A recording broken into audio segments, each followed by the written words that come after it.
Hey, so this one will be a quickie. This is a prototype that we created really, really early during Sims 3 development as part of this senseless prototyping one-day game jam kind of an approach that we used for brainstorming when we were working on specific designs, or just getting inspired in a particular area.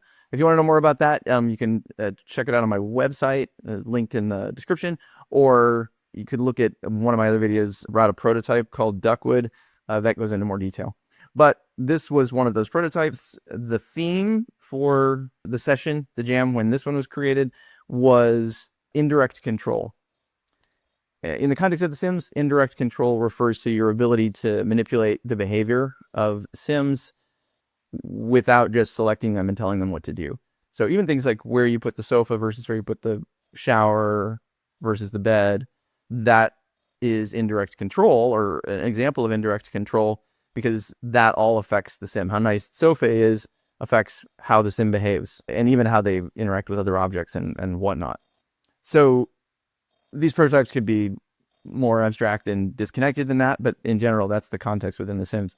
So this particular prototype, though, these little white blobs here are sheep. This gray circle is you, a sheepdog, and these other gray sheep-looking things are actually wolves that are trying to get to your sheep.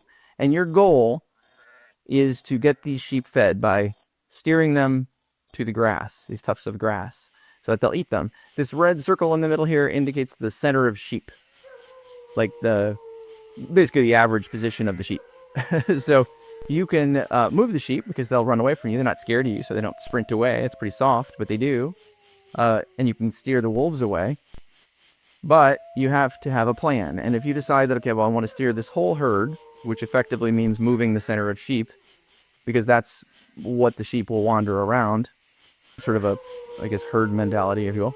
So I can steer an individual sheep like that, but oh, we lost a sheep. Shoot. Okay. Gnashing of teeth and wailing. Okay.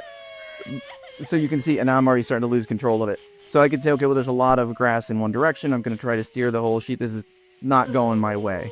But you get the you get the gist of it. And you could steer the whole thing. You could steer them, whatever. And if you're doing it well, as opposed to what I'm demonstrating, then you could get a lot of these sheep fed. Odds are some of them are going to die, but as sheep die, the whole crowd gets easier to control indirectly. So there was something interesting to that as well. Did we get anything directly out of this? I don't know. But but it did spur interesting conversation around how you might affect group behavior in a fuzzy way, or affect the behavior of a larger group by affecting subsets of that group. So the way you heard the edges of this, but it steers this, it moves the center, which then affects the behavior of all of the sheep. So you could imagine that in the context of Sims, where you might have an issue with Bob, and you want the whole neighborhood to hate Bob. So you start a rumor that Bob, killed his ex-wife, and then that starts to, you tell other people about this, you create, and you gradually change people's opinion of Bob. Or maybe it's more subtle and you're just constantly, talking crap about Bob, and then over time you move that center of sheep, center of Bob, where you want it. We didn't end up investing in that. It had a likelihood of being really subtle or being difficult to message to the player, and if you didn't message it, maybe the player wouldn't even notice it, and so on.